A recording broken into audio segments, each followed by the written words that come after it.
Enfim, logo no primeiro dia do ano, um aceno à possível elegibilidade de Bolsonaro, ou seja, Bolsonaro voltar a ser o candidato de 2026 à presidência da República. E tudo isso agora, essa decisão, vai depender de um homem, um único nome.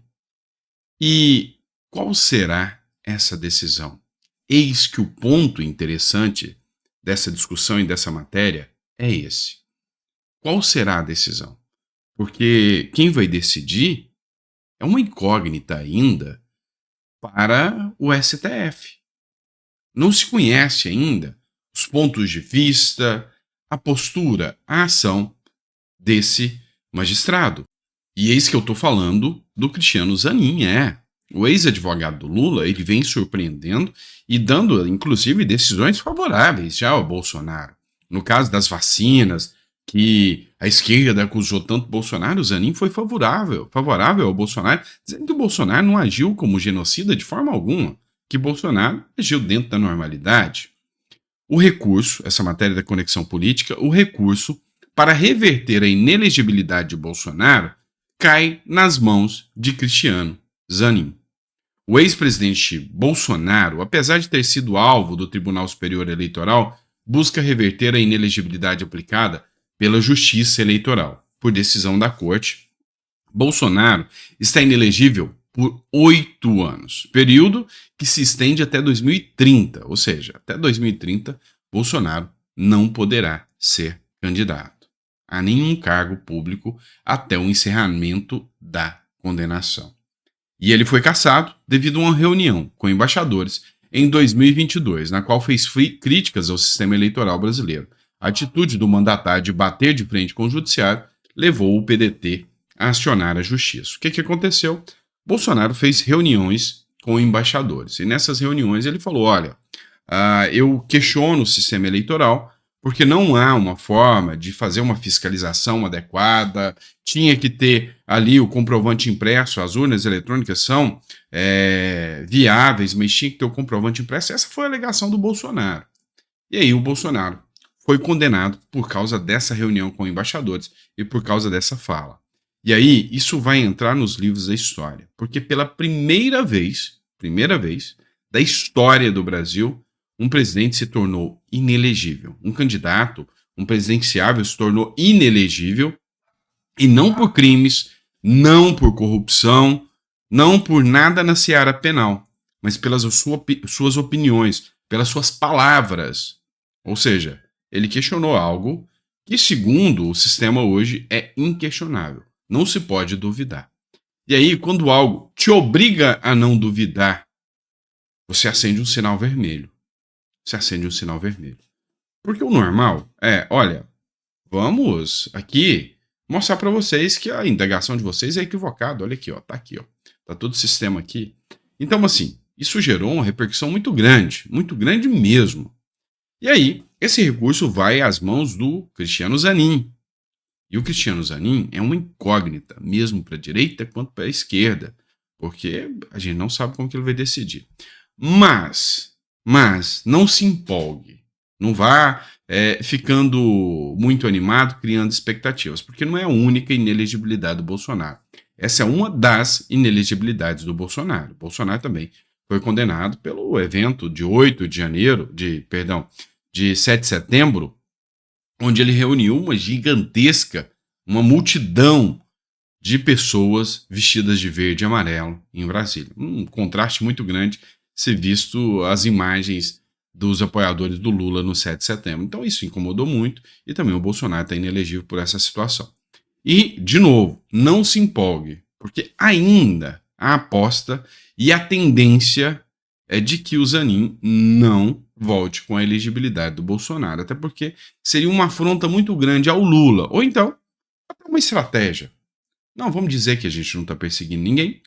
Eu voto favorável ao Bolsonaro, mas já tem a outra elegibilidade, a outra alguém vai manter, então fica por isso mesmo, a gente dá uma de que não é bem assim, a gente até votou favorável a ele. Pois é, na política tudo é um jogo de xadrez e a gente precisa entender esse jogo de xadrez. Inclusive, o jogo de xadrez para 2026. Lula quer ser presidente para sempre, para o resto da vida. Se a população brasileira fosse inteligente, iria o eleger para sempre, para o resto da vida. É ele que disse isso. Só que a gente sabe que a situação não é bem assim, que Lula não está lá na flor da mocidade. E aí, já tem a sua aposta e estão tentando levantar a bola dele para que ele venha como o sucessor do Lula. Já tiraram o Dino da jogada. Como? Colocando ele no STF, assim o Flávio Dino não pode ser mais um candidato, um concorrente ao Lula. Se Lula não concorrer, Haddad fecha 2023 como nome do PT para 2026. Se a eleição de 2026 fosse hoje e o Lula dissesse que não concorreria, o candidato natural para a sucessão do petista seria o Fernando Haddad. O ministro da Fazenda se consolidou ao longo do ano como o principal nome do governo para a sucessão. Pois é, em parte pelo desempenho à frente da pasta, em parte pelo que ocorreu com seus principais concorrentes na disputa pela posição. Flávio Dino foi para o Supremo.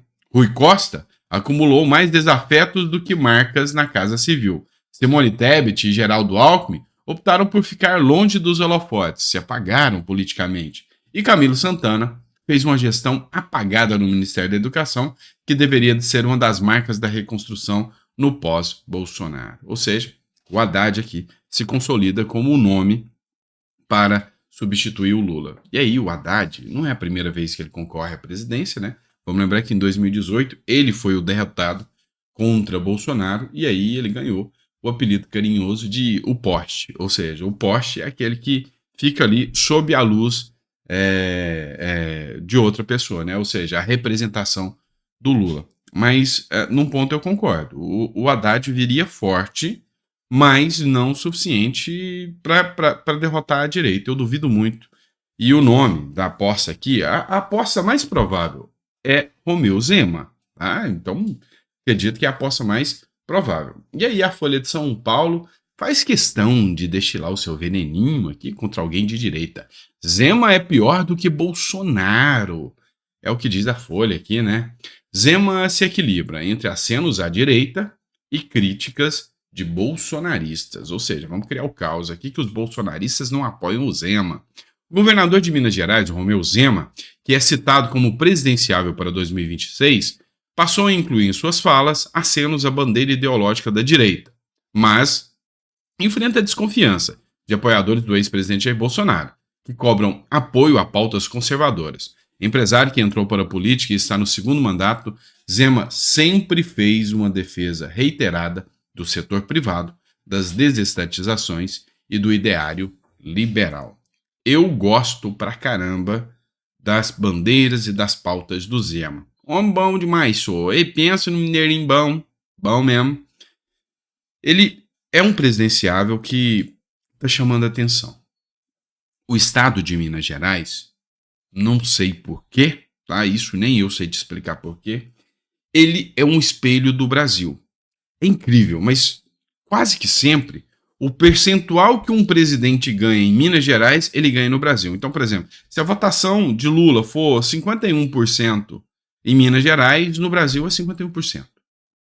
Se a votação de Lula for 30%, no país inteiro dá 30, 32, com uma margenzinha de erro. E aí, o Zema põe o Lula no bolso e bate balãozinho dentro de Minas Gerais. A aprovação do Zema é altíssima, passa de 64%. Enquanto que a de Lula, 50%. Ou seja, mostra que essa pesquisa feita já é suficiente para colocar o Zema na ponta ali. E o porquê? Eu até tenho uma teoria das loucas aqui, do Sandro Filósofo aqui, que é a seguinte: por que Minas Gerais representa tanto o país? Você já foi naquele estado do Minas Gerais? Já foi naquele trem lá? Deixa eu explicar para você. Lá é um país.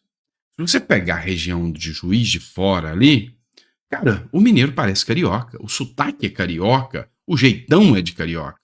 Se você pegar aqui, ó, Uberaba, aqui, Uberlândia, essa região aqui, cara, é paulista. É a turma de São Paulo aqui, a turma do Sudeste aqui, tem até sotaque parecido com o pessoal do Sul. Se você pega mais ali a região Mas a esquerda ali tem ali o pessoal Mato Grosso, Mato Grosso do Sul, que tem uma influência muito grande em Minas Gerais também.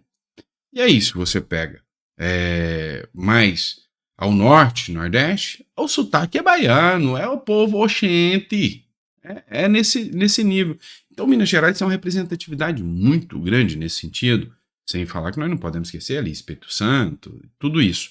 Então, eu acho que essa é uma teoria, né? Não sei, talvez do porquê representa tanto a diversidade do país. Então, região norte sempre vota no PT, região sul de Minas Gerais sempre é anti-PT, e aí vai, esse é o jogo. E a pesquisa diz que Zema põe Lulinha no bolso em 2026. Talvez é por isso que já vão começar aí os afagos negativos, ou seja, ataques a Zema. E o gabinete do ódio vai ter muito trabalho contra o Zema, né? O gabinete do amor. Não, do ódio não, do amor, tá? Do ódio era do outro. Desse é o gabinete do amor, que queima reputações. Vai ter que ter um trabalho muito sério em desfazer o conceito que o mineiro já tem do Zema, tá certo? E é isso, pessoal. Obrigado. Fique com Deus. A gente volta no próximo editorial aqui com vocês, tá bom? Grande abraço.